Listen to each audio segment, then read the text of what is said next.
Yang saya kalau didengarkan penjelasan dari Pak Solah kan seperti sumber pendapatan kita gitu ya. Eh, Kesannya kan begitu ya.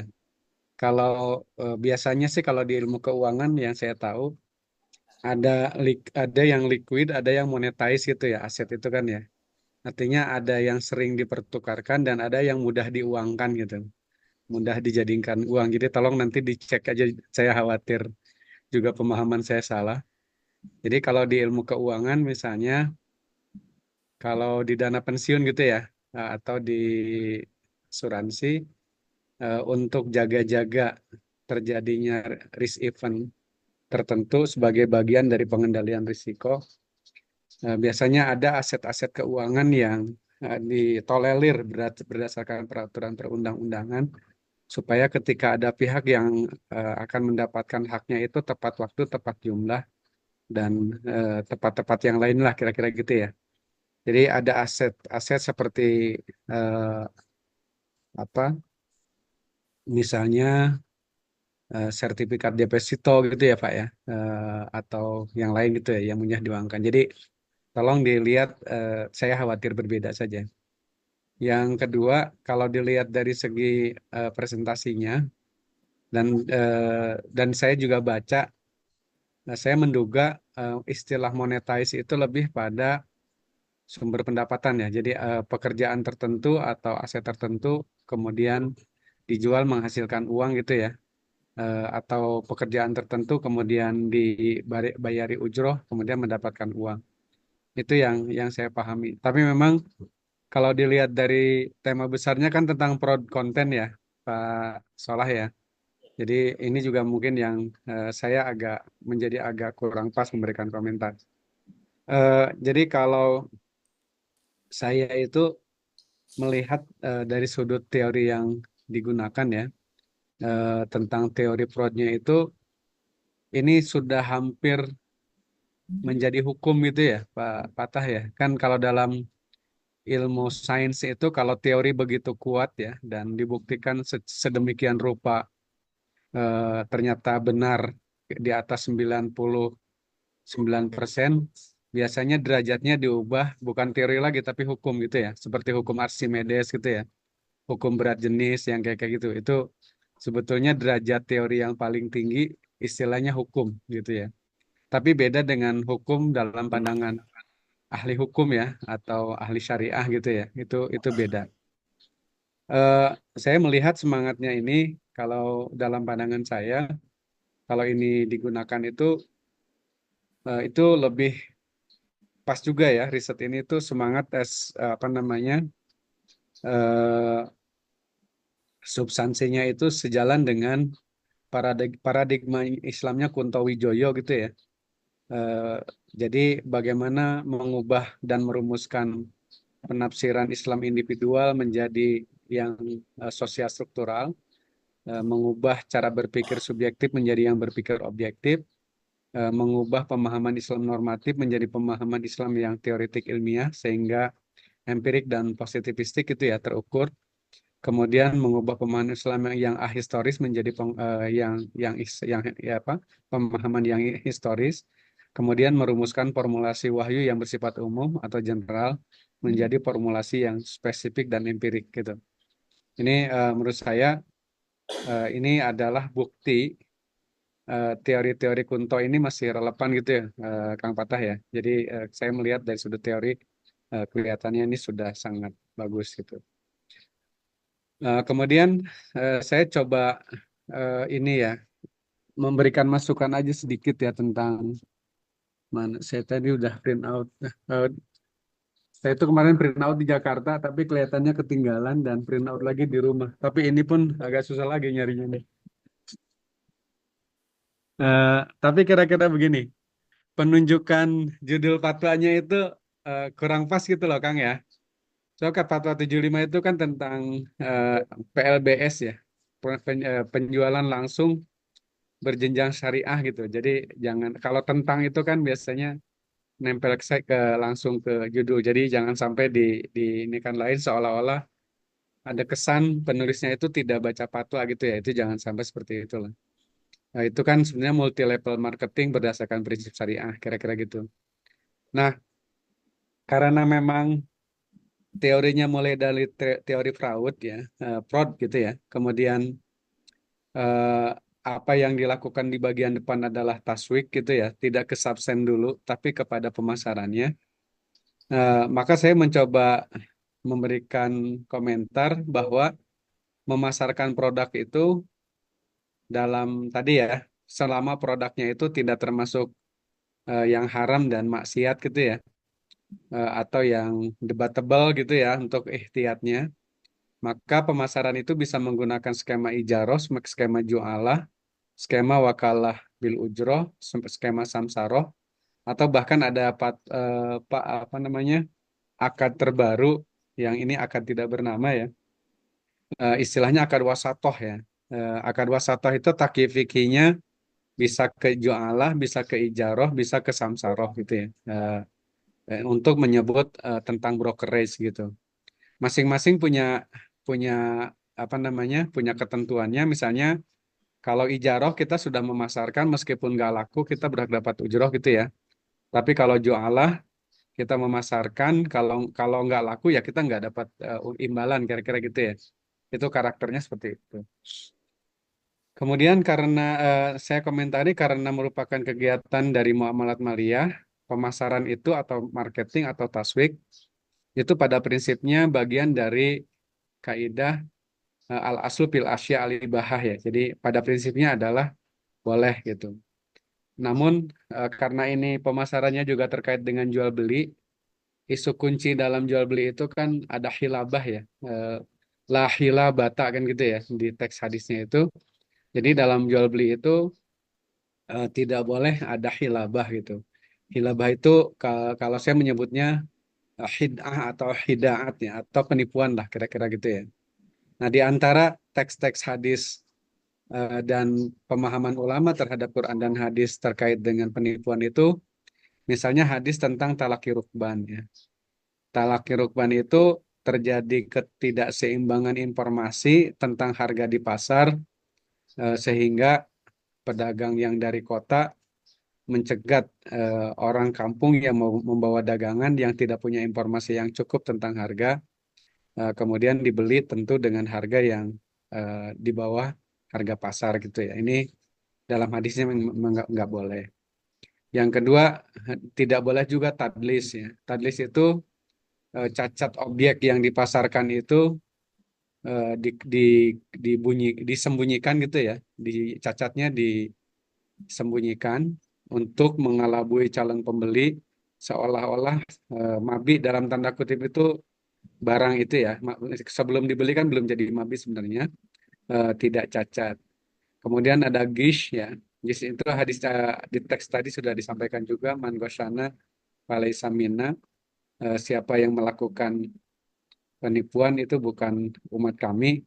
Tapi pemahaman ulamanya adalah di mana eh, tenaga pemasar itu hanya menjelaskan keunggulan atau keistimewaan objek yang dijelaskan, tetapi cacatnya disembunyikan gitu ya, artinya tidak disampaikan.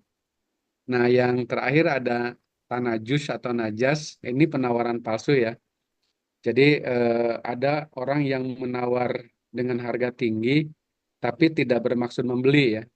Tapi dia hanya kong kali kong saja sesama mereka untuk membentuk opini atau kesan bahwa calon yang minat untuk beli itu banyak gitu ya. Jadi ini biasanya di pasar modal ada hal-hal begitu. Nah, Bapak Ibu sekalian, saya melihat dari sudut historis ya. Dalam hadis dijelaskan bahwa eh, tempat, ini mohon maaf ngetiknya masih salah ya. Tempat terbaik itu adalah masjid dan tempat terburuk adalah pasar. Mungkin dugaan saya ya, karena pelanggaran di masjid bersifat minimalis atau mungkin sangat jarang terjadi dan pelanggaran di pasar cenderung masif gitu ya.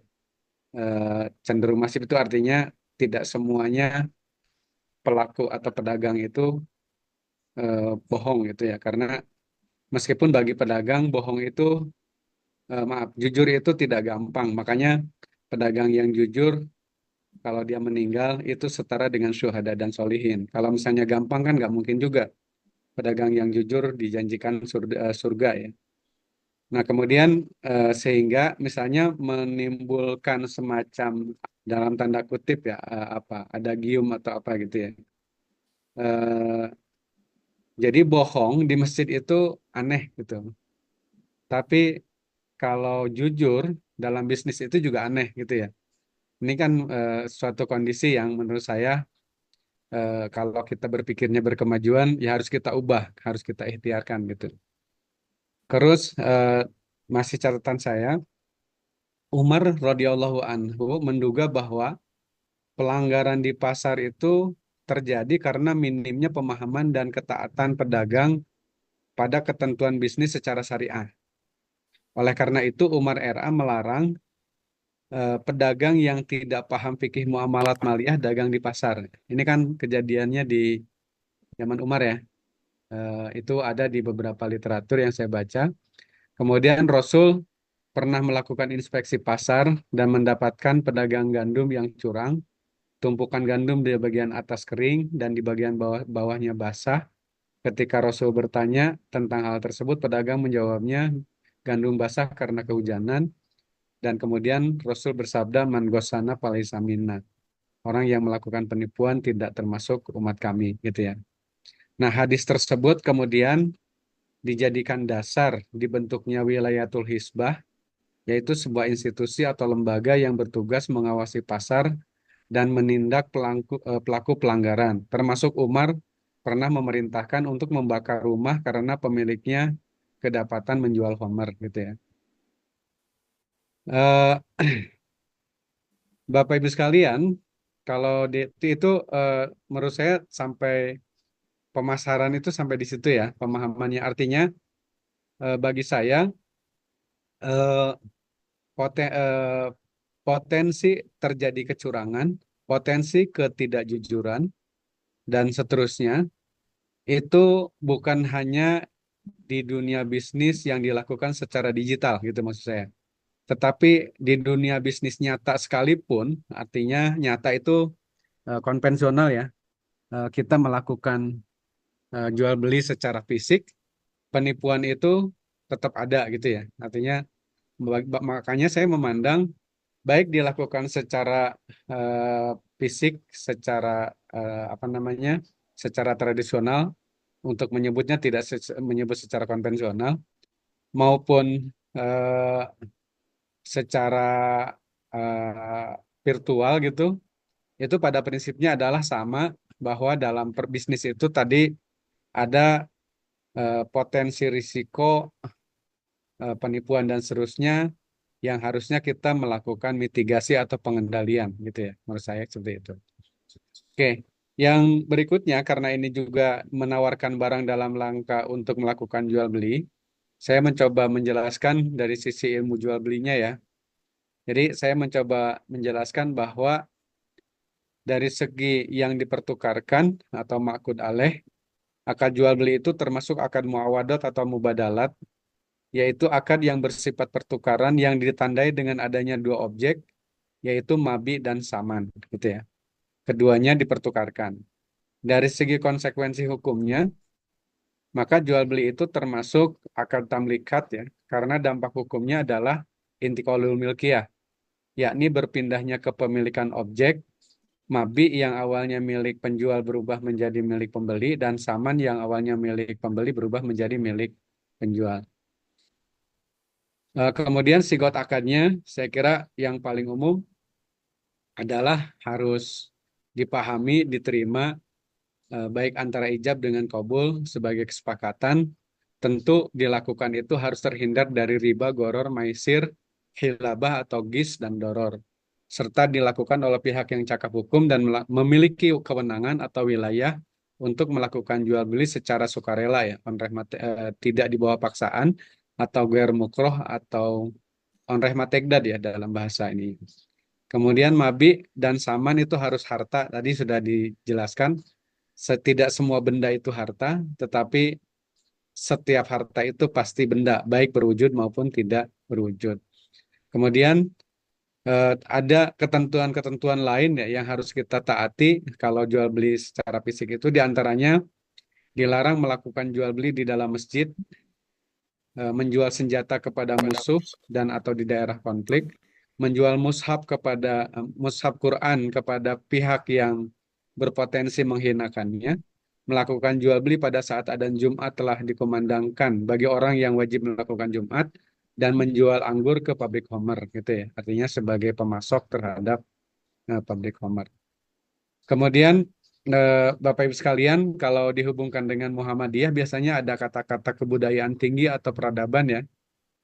Jadi hidup kita itu bisa jadi masuk pada fase di mana yang dulunya asing sekarang menjadi biasa gitu. Misalnya seperti apa yang kita lakukan sekarang, kebiasaan ngajar secara tatap muka, kebiasaan rapat secara tatap muka, kemudian diubah menjadi kebiasaan ngajar dan seminar, rapat gitu ya, dengan melalui video conference. Saya kira ini salah satu hikmah terjadinya wabah COVID-19 ya, karena kan sebelumnya tidak terlalu marak dan dianggap mahal.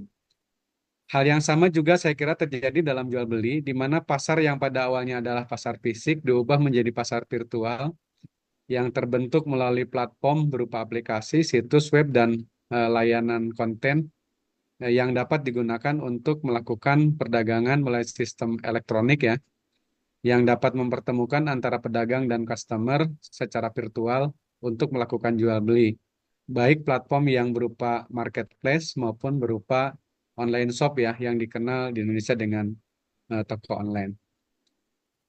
Nah, Bapak Ibu, biasanya diskusi yang pertama itu kalau kalau dalam kitab fikih, kalau akad itu kalau di akad yang dilakukan secara virtual itu adalah diskusi tentang majelis akad ya.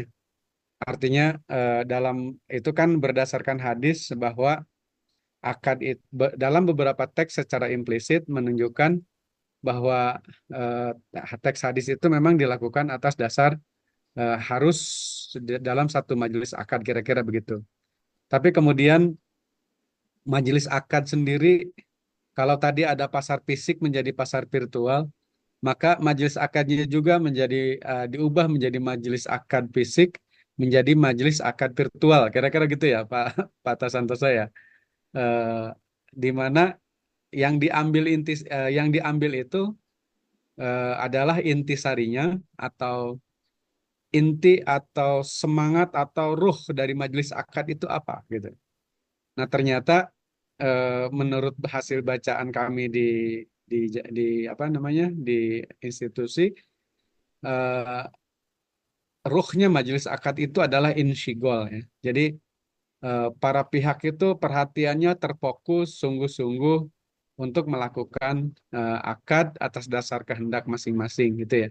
Jadi tidak lagi dipahami secara fisik. Nah, ini ada literaturnya, misalnya dalam kitab Raudatul Thalibin gitu ya. Ada majelis akad itu adalah majelis tawajub gitu ya. Oleh Imam Nawawi dikatakan yaitu suatu kondisi yang menghasilkan ikatan antara ijab dan qabul dengan tanpa mempertimbangkan tempat fisik berlangsungnya akad gitu ya. Kemudian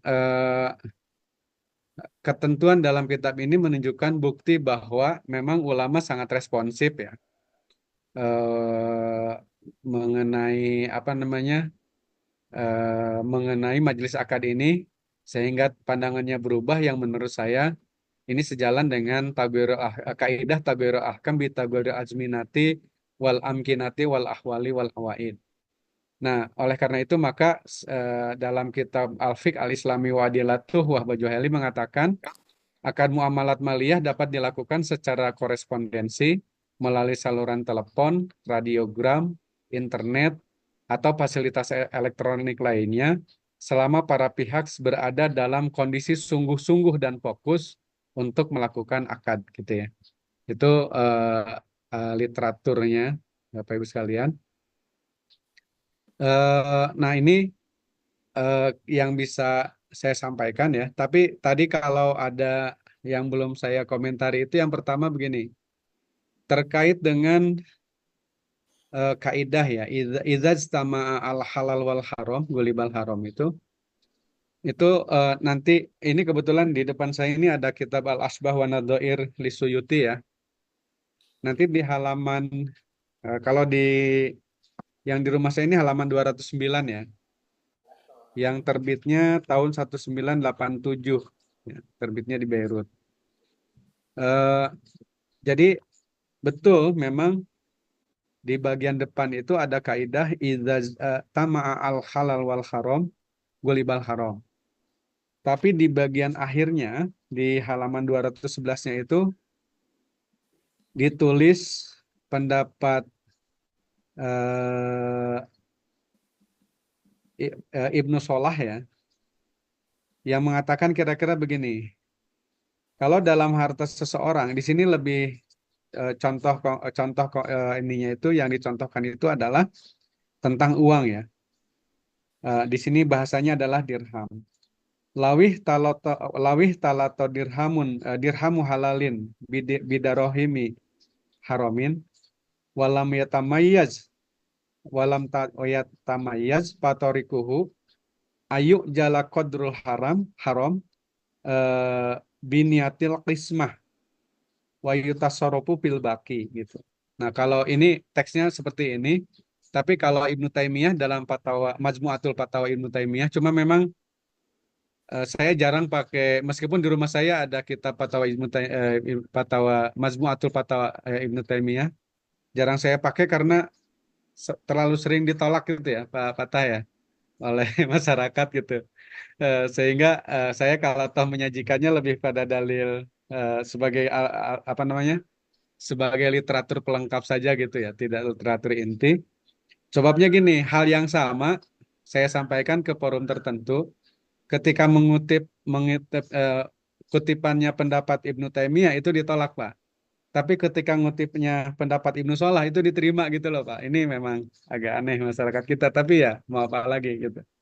Jadi dalam kaidah itu begini, kalau dalam harta kita ada yang halal, ada yang haram. Contohnya di sini adalah haram itu karena gosap gitu ya. Atau mungkin kalau di Ibnu Taimiyah itu contohnya tentang seseorang punya peran misalnya sebagai PNS, kemudian merangkap sebagai bandar judi gitu ya. Kalau contohnya kan gitu. Maka dihitung saja eh, harta dia itu ada berapa, terus dia sebagai pegawai negeri misalnya hartanya kira-kira berapa, maka kemudian sisanya dikeluarkan gitu. Dikeluarkan itu bukan disedekahkan karena bukan milik kita juga kalau haram itu, tetapi disalurkan untuk kepentingan umum. Bahkan untuk ulama yang lebih hati-hati, lebih ihtiyat mengatakan disumbangkan untuk membangun masjid aja nggak boleh gitu ya. Ada yang bilang seperti itu. Makanya kemudian ada juga yang membolehkan, tetapi untuk bagian yang kotornya gitu ya, bukan bukan untuk sholatnya, tetapi misalnya untuk WC-nya dan seterusnya gitu. Sampai ada pendapat seperti itu. Nah, ini mungkin bisa kita bisa dipertimbangkan ya kaidah fikih yang jadi eh, tidak melulu menggunakan tadi izaz sama al halal wal haram kemudian dilakukan telusur. Kalau dilakukan tadi saya kira metodologinya sudah bagus prosesnya. Dilakukan telusur dulu, kalau sudah tertelusuri artinya bisa di apa? Bisa dipisahkan. Tapi yang terakhir mungkin bisa jadi kalau saja aset itu bisa divaluasi gitu ya. Di di dilihat dulu dari sisi tertentu yang halalnya. Jadi kalau tadi ada iklan yang haram dengan yang halal gitu ya, kita lihat berapa persen kira-kira gitu aja ya. Maka sekian persennya itu harus dikeluarkan dan digunakan untuk kepentingan umum gitu ya. Tidak karena untuk disedekahkan juga nggak bisa juga karena kan kalau sedekah harus harta kita kan ya. Ini kan bukan harta kita juga gitu ya. Ini harta umum saja gitu. Karena dulu ada pendapat juga yang sangat ketat tentang bunga uang. Diambil dari bank konvensional saja bunga uang itu ada yang bilang tidak boleh gitu ya. Tapi kemudian pada zaman Yusuf Qaradawi karena orang Timur Tengah itu banyak menyimpan dananya di bank-bank Eropa, katanya bunga-bunga uang yang tidak diambil oleh para penyimpan deposan dari Saudi itu dari Timur Tengah itu digunakan untuk pengembangan gereja gitu ya dan seterusnya kegiatan-kegiatan gereja. Akhirnya Yusuf Qaradawi mewajibkan mengambil bunga itu tapi untuk disalurkan dalam rangka pembangunan umum gitu ya untuk jembatan untuk dan lain-lain lah kira-kira gitu ya. Itu yang bisa saya tangkap ya. Tapi tadi kalau misalnya tentang apakah dia termasuk harta atau tidak, mungkin nanti boleh saya kirim juga ya di antara draft buku yang belum terbit itu kebetulan salah satu babnya itu tentang kriteria harta ya, kriteria manfaat dan seterusnya. Mudah-mudahan nanti bisa bisa melengkapi. Nanti saya kirim mungkin ke panitia gitu ya ininya draftnya bisa mudah-mudahan bisa membantu. Nah, jadi Bapak Ibu sekali lagi ini mungkin tadi saya secara istilah teknis tolong dipastikan gitu ya, takut salah gitu antara bahasa pasar akademik dengan bahasa akademik beneran gitu ya. Karena saya kebetulan eh, juga bergaul dengan teman-teman di pasar. Kalau menggunakan istilah monetize itu tadi sebetulnya istilah untuk aset yang mudah diuangkan gitu ya. Nah, itu biasanya beda dengan aset yang liquid. Kalau liquid itu adalah aset yang sering ditransaksikan gitu, Pak. Biasanya begitu. Jadi kalau ini kelihatannya sumber pendapatan kita gitu ya, baik atas jasa maupun atas barang, apakah itu halal atau tidak gitu. Itu pemaknaannya menjadi agak berbeda atau dibikin definisi yang lebih clear. Sebab bisa jadi kalau sudah terpaksa ada istilah sama tapi definisinya berbeda gitu ya. Kan dalam dalam ilmu agama juga ada yang begitu ya. Misalnya sunnah gitu ya. Sunnah indal muhadisin itu tidak sama dengan sunnah indal fuqaha kan ya. Sunnah indal muhadisin itu kan mau fa'ilan Nabi. Sementara sunnah indal fuqaha itu kan mayusabu ala fi'lihi walayu akobu ala tarkihi gitu ya. Sama-sama istilahnya sunnah gitu. Nah ini kemungkinan-kemungkinan ini dijelaskan aja secara benar dan baik sehingga publik nanti akan membaca dengan istilah yang sama tetapi memahami bahwa ini adalah kondisi yang berbeda gitu. Dan fikih muamalat itu memang ada juga yang seperti itu misalnya tadlis ya. Tadlis yang tadi saya jelaskan itu beda dengan tadlis pada saat menjelaskan bohongnya pembeli dalam bohongnya penjual terkait harga perolehan pada saat akad jual beli murabahah gitu. Itu juga kadang-kadang disebut dengan tadlis gitu. Jadi ini istilah-istilahnya yang harus dikan. Ala kulihal, saya kira saya terima kasih sudah diberi kesempatan untuk berkomentar, belajar juga membaca papernya, dan mudah-mudahan bermanfaat bagi kita semua. Hasbunallah wa ni'mal wakil, ni'mal maula wa ni'mal nasir. Wassalamualaikum warahmatullahi wabarakatuh. Waalaikumsalam warahmatullahi wabarakatuh. Terima kasih Prof. Jai atas tanggapan dari paper yang sudah disampaikan oleh Ustadz Solah dan juga masukan terhadap draft naskah yang akan dibahas oleh para asatid dan asatidah di Temu Ulama Tarjih atau bahasa ADART-nya adalah Musyawarah Wilayah Tarjih ya. Dan kalau boleh kami highlight sedikit terkait dengan uraian Prof. Jai itu terkait dengan istilah ya. Terkait dengan istilah monetize secara terma ini adalah istilah yang digunakan di pasar ya, pasar di asuransi dan juga di beberapa pasar ekonomi ya. Nah ini mungkin jadi jadi catatan utama dan terima kasih Prof. Jai telah mengingatkan terkait dengan blind spot atau titik-titik buta atau yang sering kita dengan titik-titik kritis ya yang berkaitan dengan beberapa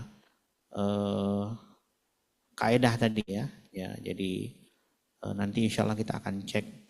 Bapak Ibu sekalian kita masih punya waktu sedikit ya untuk berinteraksi langsung dengan para narasumber. Nanti juga berkenan Ustaz Solah dan Prof. Jai mungkin saling memberikan konfirmasi Siapa tahu ada yang mungkin uraian yang belum utuh, kemudian nanti bisa ditambahkan. Kami persilakan kepada para mustami'in, para hadirin yang hadir untuk raise hand. Kita buka tanya jawab. Insya Allah pada hari ini dan di dalam ruang Zoom juga sudah ada pertanyaan, Ge.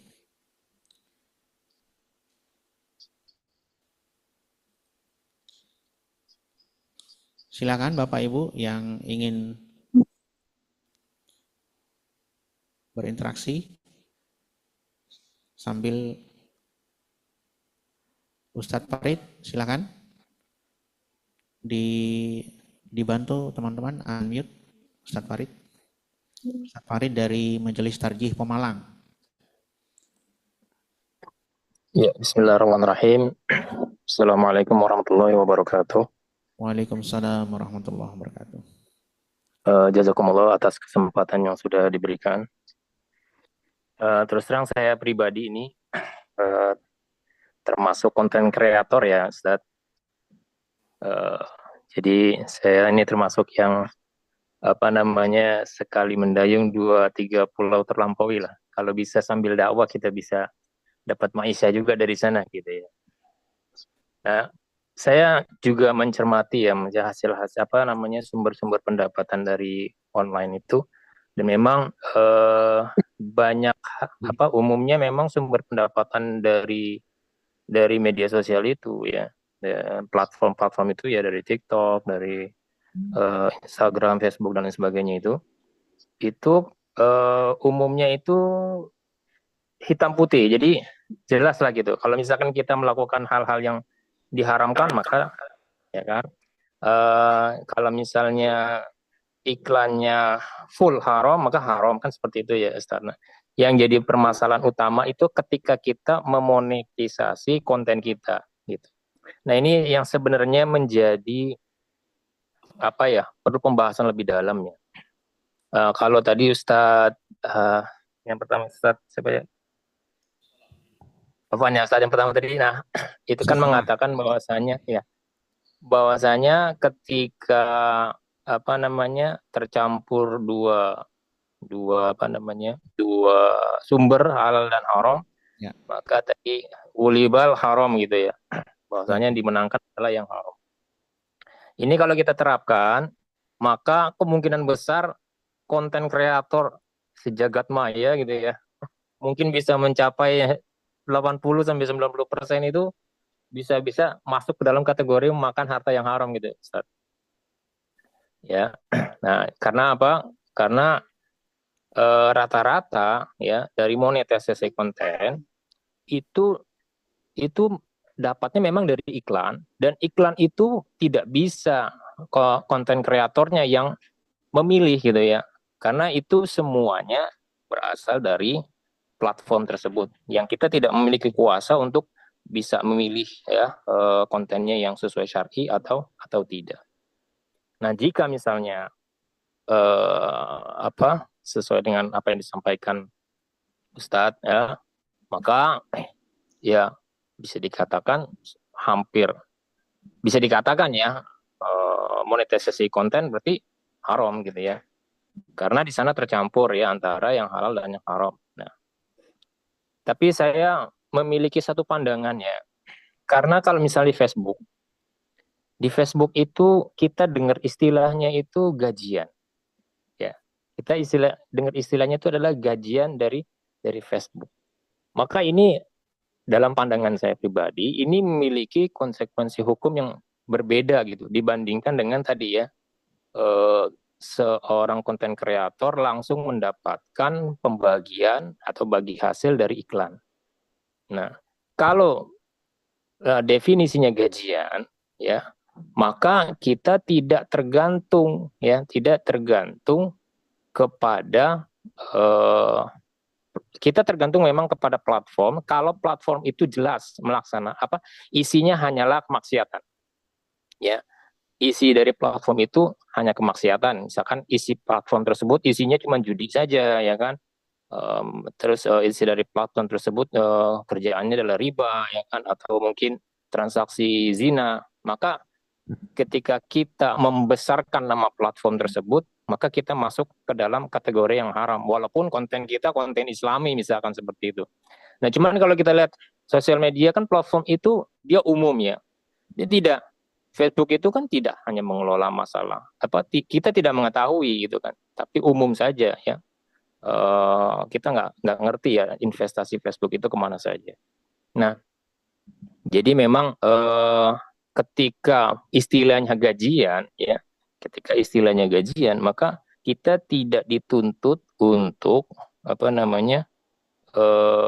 melihat apakah platform tersebut itu jika platform tersebut itu belum kita yakini 100% keharamannya, maka kita tidak dituntut terhadap sumber pendapat tersebut kecuali berdasarkan apa konten kita gitu. Maka dalam pandangan saya selama konten kitanya yang halal ya, maka kita digaji oleh Facebook ya, misalkan seperti itu, maka gaji dari Facebook itu jatuhnya masih dikategorikan halal. Adapun kalau Facebook melakukan suatu transaksi ya, suatu bisnis yang kita tidak ketahui dan itu ternyata haram, maka keharamannya itu hanya jatuh kepada Facebooknya saja, sedangkan kita konten kreator itu tidak termasuk gitu. Nah, itu yang menjadi pikiran pertama saya ya, bagaimana seandainya istilah dari tadi pembagi hasil iklan itu ternyata memiliki definisi berbeda jika misalkan itu bahasanya adalah bahasa gajian begitu. Dan kedua memang juga dari tinjauan fikih prioritas ya, misalkan seperti itu kalau nggak salah ya. Jadi misalnya kalau kita ya terpaku kepada hal tadi ya, platform tersebut adalah sumber-sumber pendapatan yang haram, monetisasi konten itu yang haram, maka ini nanti ya sumber-sumber ini akan diambil oleh orang-orang yang memusuhi oleh Islam gitu ya. Kenapa kita tidak ambil itu, manfaatkan itu ya, lalu kita nanti kembalikan lagi kepada masyarakat ya, masoleh amal sebagaimana tadi ya pendapat dari yang disampaikan oleh Ustaz Profesor Jai ya, pendapat dari Yusuf Al-Qaradawi ya. Jadi kiasnya kurang lebih ya, kiasnya seperti kias riba pada bunga bank. Nah, jadi sehingga ini saya rasa bisa menjadi motivasi bagi para kreator-kreator yang Islami tetap ya meningkatkan produksi mereka mengenai konten ya. Cuma nanti memang tugas besar kita adalah konten kreator itu juga rata-rata 40% kalau saya lihat itu memang belum memiliki pemahaman juga tentang syariat, sehingga konten-kontennya itu juga mohon maaf ya tidak bermakna positif gitu ya. Nah, mereka sendiri saja tidak tahu bahwasanya konten mereka itu merupakan konten-konten yang dilarang oleh Allah Subhanahu wa taala, sehingga walaupun platformnya menyajikan yang halal ya, konten mereka saja tidak halal gitu ya, sehingga mereka juga pendapatannya juga tergolong yang tidak halal. Mulai dari bohong ya, mulai dari ngeprank dan lain sebagainya, itu adalah konten-konten yang dalam pandangan syar'i kan tentu itu tidak dibenarkan. Nah, jadi yang pertama itu ya, pertanyaannya adalah masalah kalau istilahnya dirubah jadi gajian itu jadi seperti apa. Yang kedua, tugas kita adalah bagaimana mengedukasi para konten kreator ya, agar mereka itu memahami bahwasanya konten mereka itu apakah sudah tergolong syar'i atau tidak. Wallahu a'lam bishawab. Jazakumullah atas tanggapannya. Assalamualaikum warahmatullahi wabarakatuh. Waalaikumsalam warahmatullahi wabarakatuh. Baik, mohon maaf kami harus meringkas karena ada beberapa poin juga yang harus kita catat. Ini Ustadz Solah, pertanyaan dari Ustadz Farid dari Pemalang, bagaimana kalau akadnya itu gajian? Jadi tadi kan ada beberapa saran dari Prof. Jai terkait dengan kesamaan atau keserupaan dari akad ini adalah pemasaran digital ya, kemudian kalau jual beli dan seterusnya. Kemudian mungkin ini juga perlu kami mohonkan kepada Prof. Jai untuk disampaikan atau dikonfirmasi terkait dengan pertanyaan dari Ustadz Fikri dari Majelis Tarjih PDM Kudus. Izin bertanya, sistem algoritma dan monetisasi selalu berubah.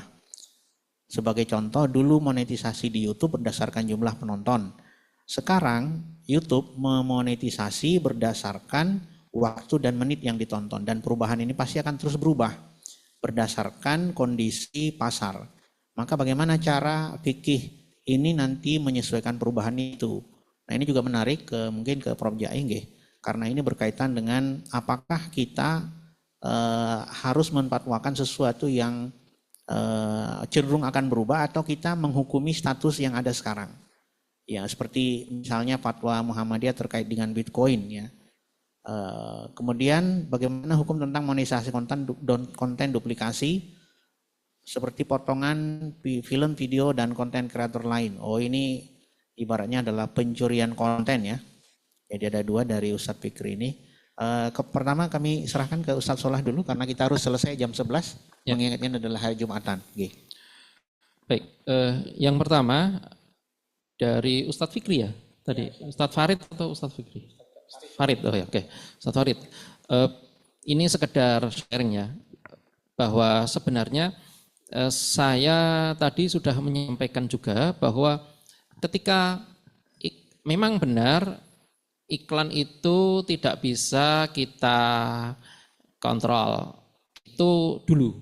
Gitu ya. Sekarang ternyata ada fitur di dalam YouTube itu ternyata bisa kita minimalisir. Yaitu apa? Kita matikan fitur iklan otomatisnya. Ya, jadi tidak AdSense auto ads. Gitu. Kemudian yang kedua setting lagi adalah kita gunakan fitur ad category blocking. Jadi kita harus mendetailkan kategori-kategori yang kita blokir untuk iklan itu apa aja. Misalkan alkohol, terus tentang apa lagi, ngedit, kencan itu, lalu perjudian, dan iklan-iklan haram lainnya itu bisa kita masukkan seperti itu. Bahwa kita tidak mau, kita blokir iklan-iklan yang terkait dengan ini, seperti itu. Itu minimalisir seperti itu. Sehingga kalau sudah diminimalisir, itu misalkan masih ada muncul iklan yang tidak kita harapkan dan itu berlawanan melanggar aturan syar'i, itu kan persentasenya kecil kan, relatif kecil. Nah, sebagaimana yang disampaikan oleh Prof. Jai tadi, kalau iklannya itu yang haram itu relatif bisa kita persentasekan, misalkan 10%, misalkan seperti itu, maka anggap aja kalau sekiranya 10% ya kita naikkan sedikit lah ya, menjadi 15% umpamanya seperti itu, lebih aman kan. Nah yang 15% itu kemudian kita salurkan bukan sebagai sodakoh tadi kan, disebutkan beliau tadi memang ihtiyatnya, hati-hatinya seperti itu, tetap maksudnya adalah disalurkan untuk kemaslahatan fasilitas umum. Ya, misalkan toilet, WC, kamar mandi dan seterusnya seperti itu. Ya, jalan raya, nah, fasilitas umum lainnya, jembatan dan seterusnya. Itu ini saya alhamdulillah sejalan dengan Prof. Jai. Dan terima kasih kami sampaikan kepada Prof. Jai yang memberikan masukan-masukan kepada kami sehingga insya Allah nanti kami perbaiki lagi papernya dan PowerPoint-nya. Lalu selanjutnya untuk masalah gajian gitu ya, memang yang mengurusi atau orang-orangnya Facebook, orang-orang YouTube itu termasuk di Instagram dan TikTok, itu mereka kan nggak paham tentang fikih. Jadi asal ngomong gajian gitu. Nah kita aja yang mungkin karena kondisinya sistemnya seperti sekarang ini yang tidak paham tentang Islam semakin jauh dari ajaran Islam sehingga kita perlu mencoba untuk menelusur sebenarnya gajian itu bagaimana sih menurut dia, gitu kan? Kemudian apakah sudah sesuai dengan unsur fikihnya? Saya pikir sudah sesuai dengan unsur fikihnya. Artinya mereka membuat regulasi khusus kan, bahwa kalau iklannya sekian Anda akan mendapatkan sekian, dan seterusnya seperti itu. Maka kalau seperti itu ya pakai istilah gajian juga nggak masalah. Gajian, atau kalau memang tidak sesuai ya kita istilahkan gajian itu sebagai monetisasi media sosial. Jadi monetisasi kalau ada kata-kata media sosial berarti memang tujuannya adalah untuk konversinya dapat duit, cuan itu. Ya, seperti itu. Mungkin sekilas seperti itu. Wallahu a'lam. Baik, saya langsung ke Prof. Jai terkait dengan pertanyaan dari Ustadz Arif ya dari Kudus berkaitan dengan bagaimana hukum terkait dengan ini, Prof. Ini kan ketentuan monetisasi di YouTube dan konten-konten platform yang lain itu kan masih terus berkembang. Kalau dulu itu berdasarkan jumlah penonton, sekarang berdasarkan jumlah waktu dan menit durasi ditonton. Apakah kita harus memfatwakan ini buru-buru atau dengan segera, atau kita menunggu dulu sampai di mana ujung dari perubahannya ini? Nah, gitu kira-kira, Prof. Terkait dengan mungkin mirip-mirip dengan cryptocurrency ya. Kan itu masih belum menjadi mata uang ya. Silakan, Prof.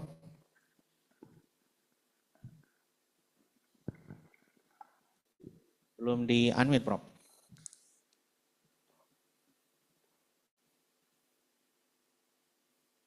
Oke, baik, makasih. Saya kira gini ya, kalau karakter peradaban itu kan, apalagi ini sifatnya deduktif ya. Ya sifatnya deduktif dan dia berkembang sesuai dengan tingkat kreativitas peradaban manusianya gitu ya. Jadi kalau dia berubah, kemudian hari ini tadi awalnya atas dasar jumlah Jumlah pengunjung ya, penonton ya, jumlah penonton, berubah menjadi kemudian durasi waktu ya. berubah menjadi durasi. Ya. Kalau dalam akad eh, biasanya kan kalau kalau menyebut, saya nggak tahu ya kalau itu kan sebetulnya istilahnya itu izdihadi ya, lahan izdihadi gitu maksud saya. Sama aja sebetulnya seperti kita sewa mobil. Sewa mobil itu kan ada yang berbasis waktu ya. Misalnya kita sewa mobil selama 3 hari gitu. Ada juga yang berbasis ketercapaian. Misalnya saya sewa mobil untuk berangkat ke Bandung. Persoalan waktunya kan bisa jadi macet, lama atau cepat itu nanti persoalan lain. Nah, saya kira yang begini ini kan sifatnya istihadi, yang sekarang ada dihukumi, yang nanti ke depan terjadi dihukumi yang baru gitu ya. Karena kan kaidahnya memang al-hukmu yadurru ma'ailatihi wujudan wa adaman. Kalau kaidah usulnya, kalau kaidah fikihnya kan tagayurul ahkam bi tagayurul azminati wal amkinati wal ahwal wal awaid gitu. Jadi biarkan aja dia berkembang, karena kan nggak mungkin juga kita bisa menahan perubahan itu. Tapi dari sisi kita yang melakukan akad itu harus tahu gitu, harus tahu itu bahwa ini basisnya ini, karena dalam akad itu tidak boleh goror dan lawan dari goror adalah maklum. Dan jangan lupa bahwa tidak semua goror itu kan tidak semuanya nggak boleh ya. Hanya goror kasir kan yang nggak boleh itu. Yang goror berat kan yang nggak boleh itu. Goror ringan itu kan masih tolerable gitu.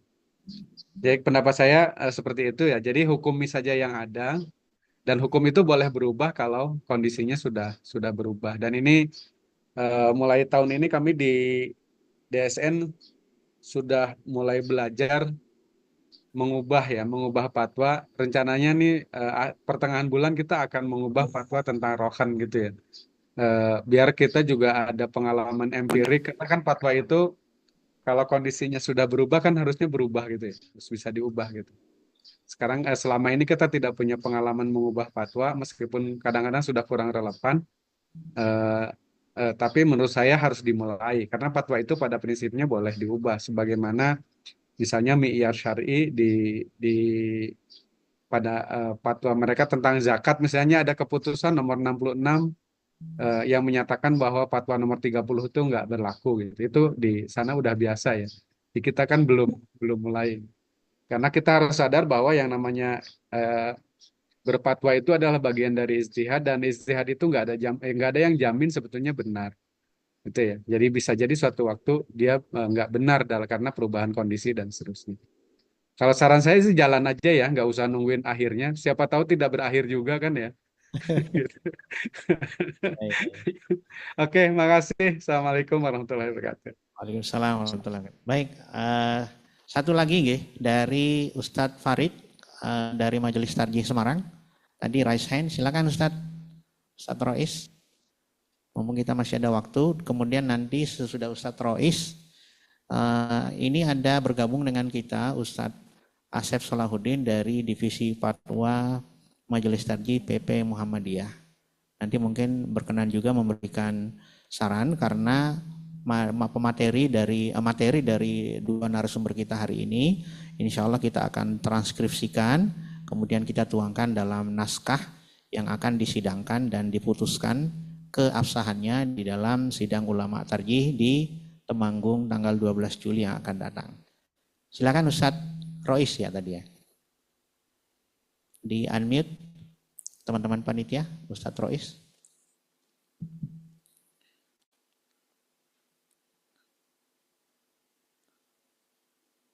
Kabupaten Semarang tadi.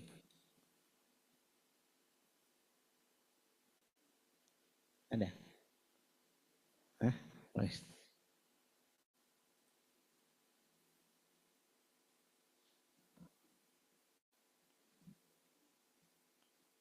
Nggak ada, oke.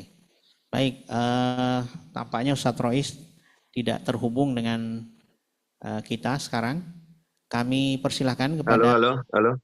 Oh Pak, ya, dari silakan. tadi dari tadi masih mute, saya tunggu. Iya, silakan. Oke.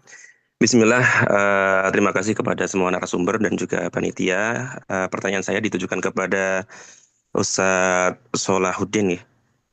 Pemateri pertama berkaitan tentang tadi salah satu yang sangat menjadi titik krusial dari monetisasi tadi itu adalah di iklan ya. Pertanyaan saya sederhana, ini kalau kita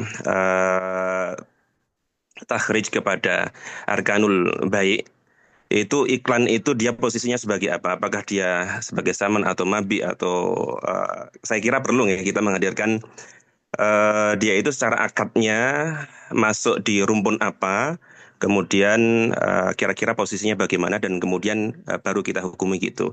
Sekaligus mungkin kalau saya ini juga sekaligus masukan dalam pembahasan-pembahasan seperti itu kita temukan di DSN MUI ataupun lembaga fatwa lainnya biasanya pembahasan itu kan ada skemanya. Nah, mungkin ke depan perlu dimunculkan skema dalam hal konten kreator itu bagaimana sih gitu. Siapa yang kalau ini maka nanti akan bisa menjawab pertanyaan tentang ini ujroh atau nisbah atau bagaimana itu ketika memang sejak awal kita sudah memposisikan sebuah peristiwa itu atau konten kreator itu di rumpun akad yang mana.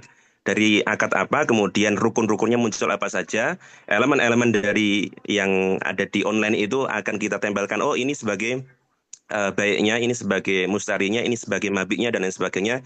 Maka saya kira cara berpikir kita itu akan lebih termanhaj secara fikih. Saya kira gitu, Ustaz Isman, matur suwun. Assalamualaikum warahmatullahi wabarakatuh.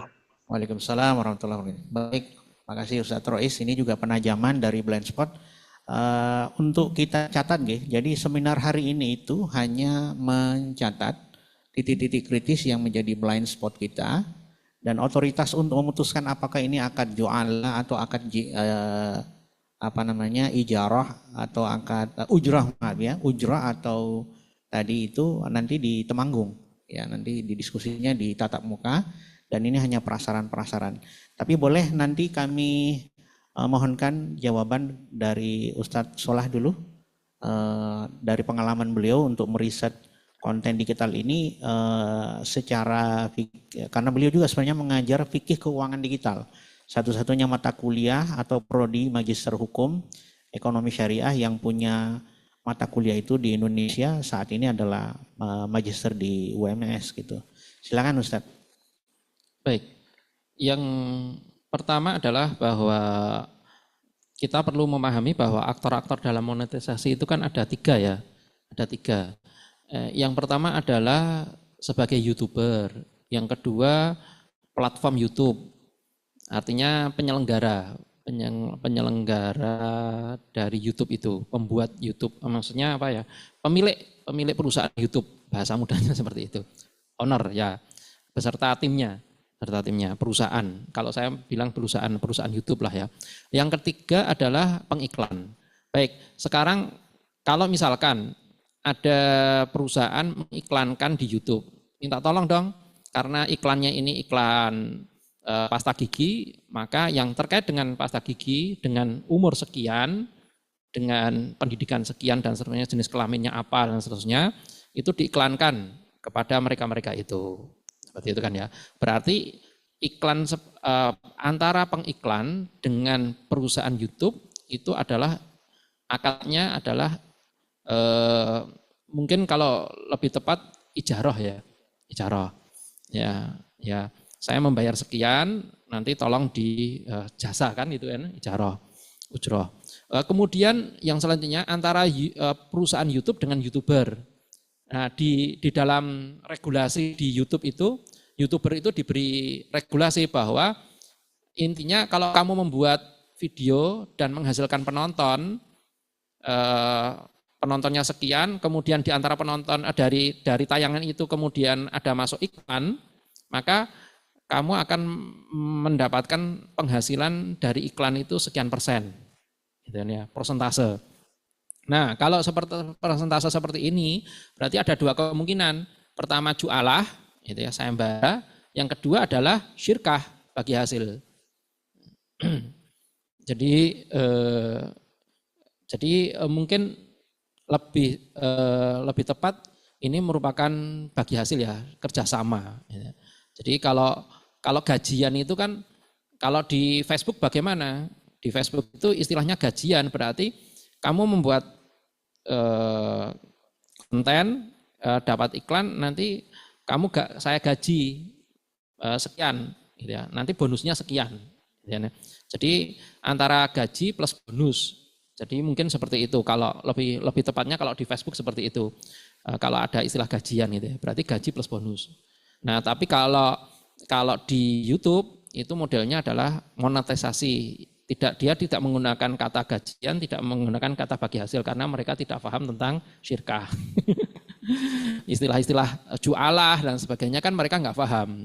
Mungkin kalau hasil dari nanti hasil dari majelis tarjih ini bisa menghasilkan sebuah hasil itu, mungkin rekomendasinya dikirimkan ke mereka kan. biar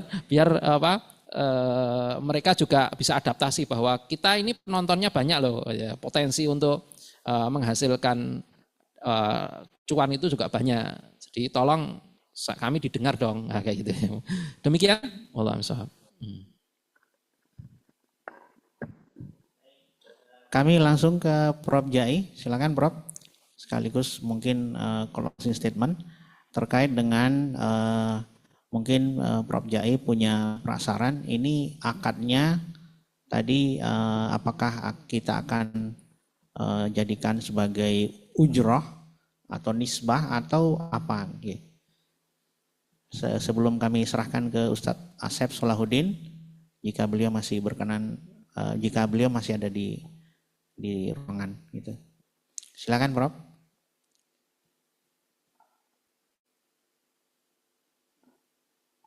Belum di unmute.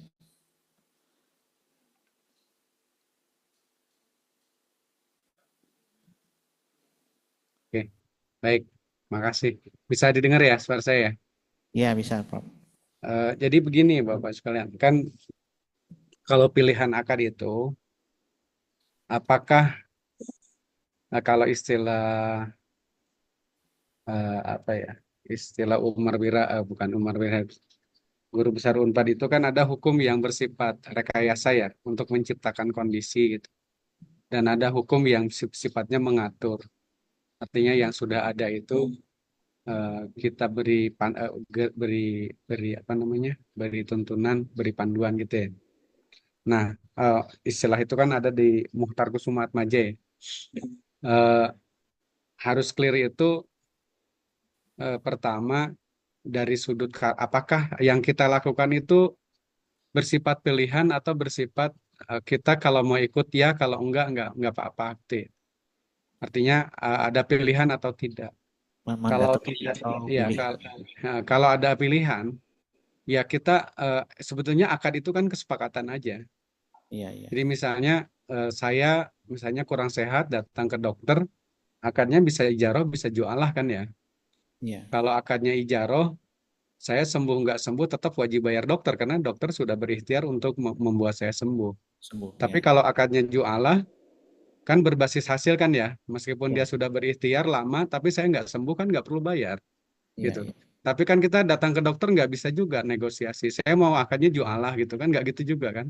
iya, Nggak, nah, gitu loh maksud saya. Jadi iya, kalau iya, memang tidak bisa ada kondisi yang tidak negotiable, ya kita pahami aja akadnya misalnya ijaroh gitu, bukan jualah gitu. Karena kan tidak mungkin juga ya kita dilakukan akad jualah, tapi mungkin hanya orang tertentu lah gitu ya yang bisa melakukan. Itu yang pertama.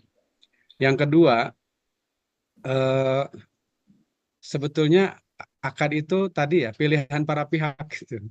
iya, iya, betul. Pilihan para pihak termasuk juga di situ ada potensi eh, apa namanya bagaimana kita menegakkan al-kharuz bidoman gitu ya. Di Iya, mana orang berhak mendapatkan pendapatan juga harus tanggung jawab jika terjadi risiko gitu ya. Atau algur mobil gunmi gitu ya dan seterusnya kan kaidah-kaidahnya juga banyak. Nah, jadi sebetulnya kalau menurut saya bisa saja kita tawarkan akadnya ABCD gitu ya. Nanti prakteknya diserahkan ke pasar aja gitu. iya, Artinya iya, para pelakunya mau mau menawarkan seperti apa. Misalnya tadi kan beda ya. Misalnya kalau akad tadi ya, kalau di bank ya misalnya ini empirik ya, saya jelaskan. Misalnya bank syariah menawarkan produk asuransi, kalau akadnya ijaroh, ada yang beli atau enggak produk itu, bank itu kan tetap dapat ujroh, kan gitu ya. Tapi kalau akadnya jualah, karena berbasis hasil, setiap bank berhasil menjual produk asuransi, maka bank mendapatkan ujroh dari perusahaan asuransi. iya, Nah, itu awalnya kita tawarkan begitu, gitu ya. Artinya ada awalnya berjalan ada yang ijaroh, ada yang jualah. Tapi kemudian eh, pasar lebih memilih jualah gitu ya. Artinya iya, dianggap lebih adil gitu ya, jualah gitu. Nah, tapi mungkin beda juga dengan samsaroh kan ya. Kalau samsaroh kan misalnya bihaza bisa manikaza pamazada pahwalaka kan gitu ya teksnya. Jadi jualah ini 100, kalau lakunya lebih misalnya jadi 105 gitu. Ya yang 5 buat kamu kan gitu ya. Buat buat si simsarnya ya, buat buat pemasarnya gitu. Nah, bisa jadi ada yang seperti teksnya seperti itu, atau bisa jadi ada modified samsaroh misalnya, udah ini kamu jual 100 nanti 10%-nya buat kamu. Kan itu juga nggak ada larangannya kan, gitu. Jadi kalau tadi jualnya 100 kalau lebih buat kamu, kalau sekarang jual 100 nanti 10%-nya buat kamu kan nggak boleh juga seperti itu gitu. Karena tadi saya bilang dalam muamalat itu prinsipnya boleh gitu ya. Kecuali ada dalil misalnya karena goror yang berat atau karena riba gitu ya. Itu kan menjadi nggak boleh atau karena sesuatu yang haram itu yang menjadi nggak boleh gitu. Jadi kalau pilihan akad menurut saya kalau secara fatwa disajikan saja, dibiarkan pasar memilih yang mana, tapi yang lebih penting adalah dijelaskan konsekuensi hukum dari pilihan akad itu, karena konsekuensinya kan berbeda-beda gitu. Itu aja Mas, hatur nuhun. Mangga, Assalamualaikum. Waalaikumsalam warahmatullahi wabarakatuh. Baik, terima kasih Prof atas waktunya dan informasi serta sharingnya. Jadi prasaran beliau bahwa dalam naskah nanti yang akan kita bahas di Temanggung tetap akan kita akomodir semua akad ya. Mengingat memang apa namanya ya tentu pemilik otoritas yang nanti dibahas di sana ya di akad di Temanggung gitu. Baik yang terakhir Bapak Ibu sekalian para asatid dan asatidah kami sampaikan kondisi maaf apa namanya beri waktu kepada Ustadz Asep Solahuddin. Apakah masih bergabung dengan kami Ustadz? Ustadz Asep, mohon di unmute teman-teman yang panitia, Ustadz Asep Solahuddin. Assalamualaikum warahmatullahi wabarakatuh. Waalaikumsalam warahmatullahi wabarakatuh. Terima kasih Ustadz Isman, Prof. Jai yang saya hormati, dan Pak Salahuddin yang namanya sama dengan saya ya, hanya berbeda di depan. Sebenarnya saya itu hanya apa ya, dalam kesempatan ini ingin menyimak dari apa yang dilakukan oleh teman-teman dari Majelis Tarjih dan Tajdid pimpinan wilayah Jawa Tengah yang mengadakan musyawarah wilayah Tarjih yang ketiga. Ini yang ketiga.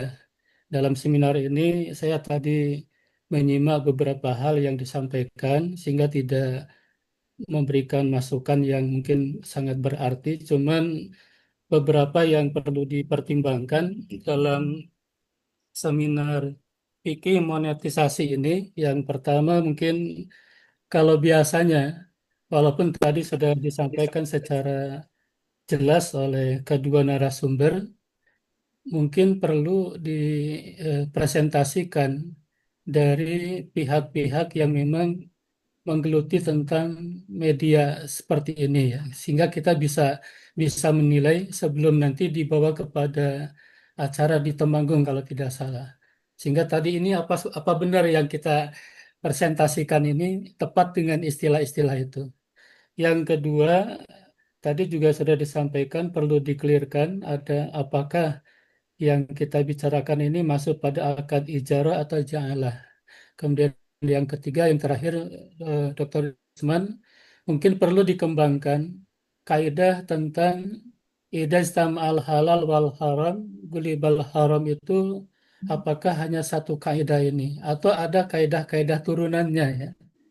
Kalau ada kaidah-kaidah turunannya, mungkin nanti akan bisa mengembangkan dari apa yang kita bahas ini. Jadi tidak terlalu sempit kalau apabila halal dan haram itu bertemu, maka yang haram itu dikalahkan. Nah, nanti kan persoalannya apa di sini? Mungkin di situ ada apakah ada kehati-hatian kita dalam menetapkan hal ini karena mungkin kaidahnya harus dikembangkan.